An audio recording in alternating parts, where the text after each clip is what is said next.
Tu falou uma coisa aqui que eu tenho uma opinião, que a torcida da Ponte fica louca comigo, velho. Que eu falo no grupo sempre lá e a torcida me xinga pra caramba. Que hoje, quando eu olho o RB, toda vez que eu vejo o RB, eu imagino a Ponte ali. Por quê, mano? Porque eu acho que a Ponte deveria ter cedido, cara.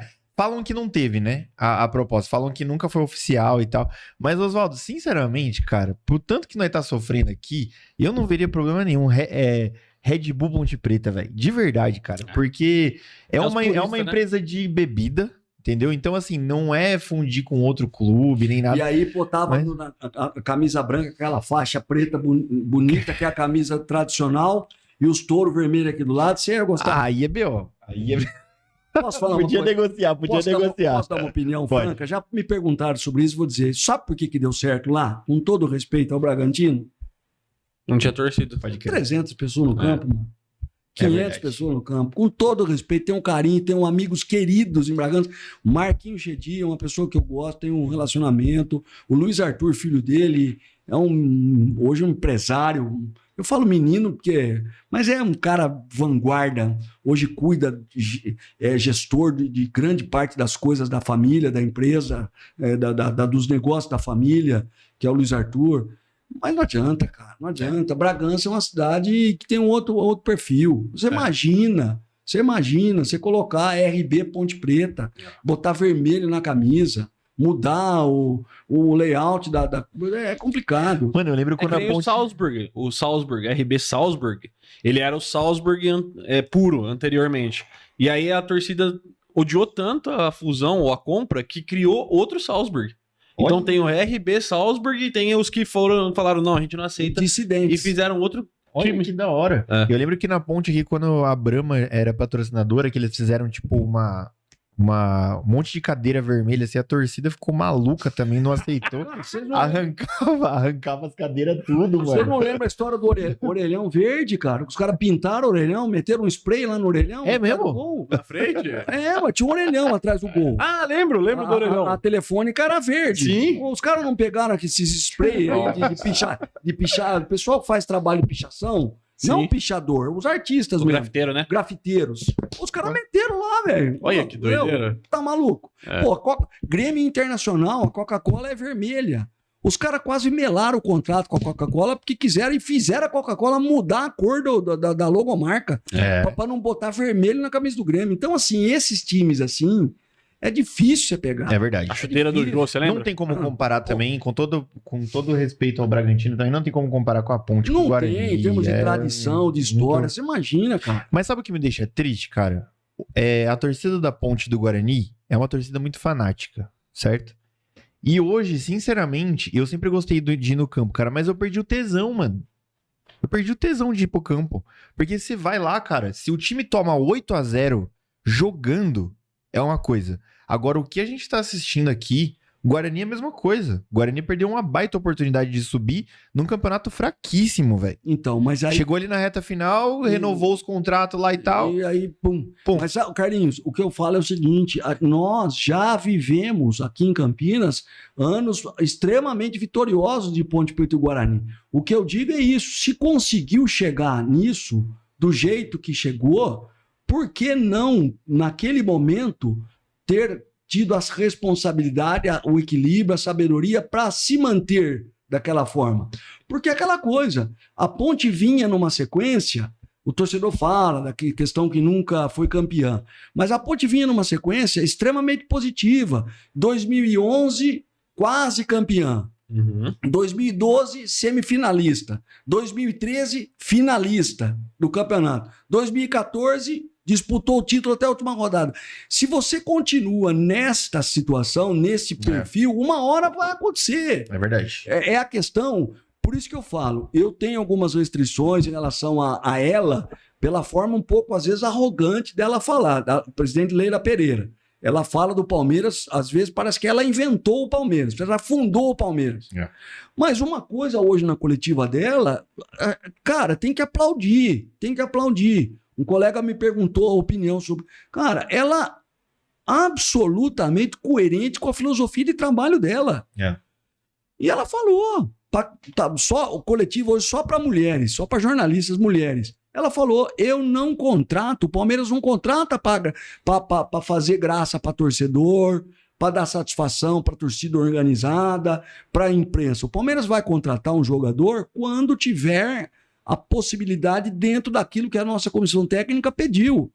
E eu não vejo o time do Palmeiras, ela falando, desse jeito tão defasado, que precisa de tanta coisa como alguém fala, alguns de vocês falam. Precisa de contratações pontuais. E o elenco é um elenco competitivo. Agora, por que você... Ela fazendo assim, por que a imprensa não fala da quantidade de contratos que nós renovamos com todos os principais jogadores? Não tem nenhum que o contrato termine antes de 2026. Nenhum. O único que tinha era o Zé Rafael, que ela prorrogou até 2027. Na coletiva ela falou. E o Abel, que agora renovou. Foi até 25. Só que não reporam ainda o Endrick, né? Porque o Endrick sai em julho. Sai só em julho. Não, mas, pô, quando que é a final da Liberta? Novembro. E aí? Sim. O Endrick, cara, você sabe que o Abel, ele foi teimoso, né? A torcida do Palmeiras tava inclusive, que não colocava pra jogar. Fez a diferença no Campeonato Brasileiro. Certo? Pô, se não fosse o Endrick ali, principalmente no jogo contra o Botafogo. Mas assim... Só que aí, Júlio vai embora... O que eu digo é isso. Você administrar com responsabilidade, os times de Campinas poderiam guardadas...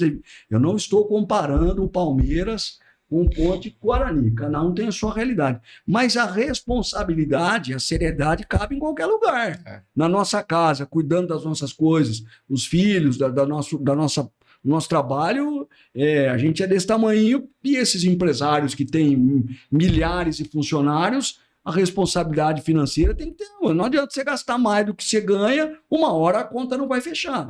Então, assim, por que Ponte e Guarani, e nós não estamos falando de 30 anos atrás, nós estamos falando de uma Ponte que há 7 anos estava na final do Paulista. Nós estamos falando de um Guarani que até 10 anos atrás estava numa final do Campeonato Paulista. 12 anos. Você não... Contra o Neymar, né? Não teve. Não é... Coitados, nossa, não tinha nem não como, tinha jeito, né, velho? Aquela final não tinha como, cara. Mas assim, não é um lapso de tempo tão grande. Não é um lapso de tempo tão grande. Nós não estamos falando de 2 décadas e meia, 25 anos, um quarto de século. Estamos falando de 10, 12 anos. Então, ainda há esperança, Oswaldo, para os dois? Eu sempre tenho. Eu sempre falo, eu quero voltar a ver os derbys com 25, 28 mil pessoas, como eu vi, mais de 30, os times de novo disputando. Pô, assim, é constrangedor. Lógico que eu entendo a rivalidade demais, a rivalidade mais saudável que tem entre 2 times ou a torcida. Mas, cara, a torcida da Ponte comemorar que o Guarani não subiu, eu entendo a rivalidade. Mas isso não pode ser o fio condutor. É verdade. Não pode. Claro que tem que zoar. Eu não subiu, tal. Tudo bem, faz parte. Mas essa mentalidade, se ela toma conta de toda a coletividade, cara, vai ficar daquela coisa, entendeu? Bom, o importante é que eu não tenho um carro novo, mas o meu vizinho dele... É verdade. Motor, não, eu não pego a minha família nem para comer uma pizza. Mas meu vizinho também, nem iFood ele chama na casa dele. Cara, você nivela para baixo. É o que eu tô falando. Eu formei uma época que, pô, o derby era 30 mil pessoas e, cara, os times disputavam turno. 81 foi final de turno, Ponte Guarani. Final de turno. Os caras atropelaram o Palmeiras, Corinthians, São Paulo. Fizeram uma final de primeiro turno. A Ponte ganhou 3-2 aqui no Majestoso. Pô, velho. Então, assim, é isso que é o meu sonho. É ver os times de novo. Eu acho que é utopia em pensar que vão voltar ao que foram. Em termos de grandeza, de serem protagonistas. Mas não pode baixar muito o sarrafo. A gente não pode, sem bairrismo nenhum, a gente não pode, como torcedor apaixonado pelos times de Campinas, seja torcedor da Ponte do Guarani, enxergar o Novo Horizontino quase subindo, o Mirassol... E a Ponte em 15º lugar e o Guarani em 10º lugar. É verdade. Pô, Mirassol, com todo o respeito, Mirassol é menor que o bairro do Campoense. Minha família é de Rio Preto, eu conheço lá, pô. Eu narrei Mirassol. Mirassol, não, com todo o respeito, tô falando de um cara. Não é como tom de crítica. A gente fica hospedado em Rio Preto porque Mirassol não tem hotel. Mirassol e Novo Horizonte, se juntar a população dos dois, não dá o Proença. Não dá Paulínia.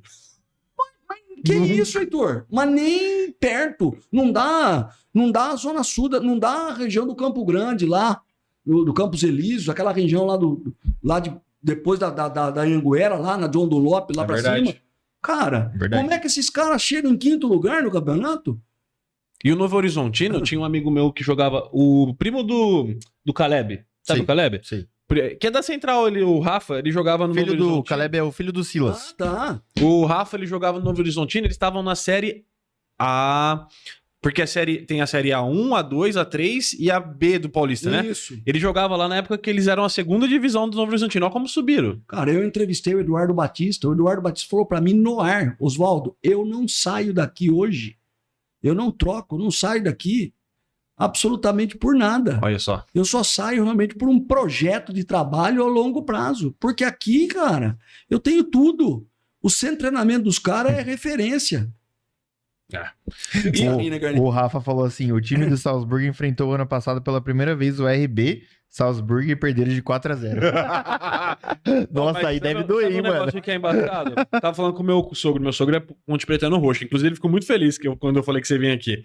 Eu falei, Gerson, o que quebra a perna da Ponte, por exemplo, o Guarani acho que esse ano tá mais estruturado no sentido de trazer uma espinha dorsal do time. A Ponte Preta desfaz de um monte de gente, fica 15, aí você traz 15 novos. Como é que você vai entrosar todo mundo ali de novo, cara?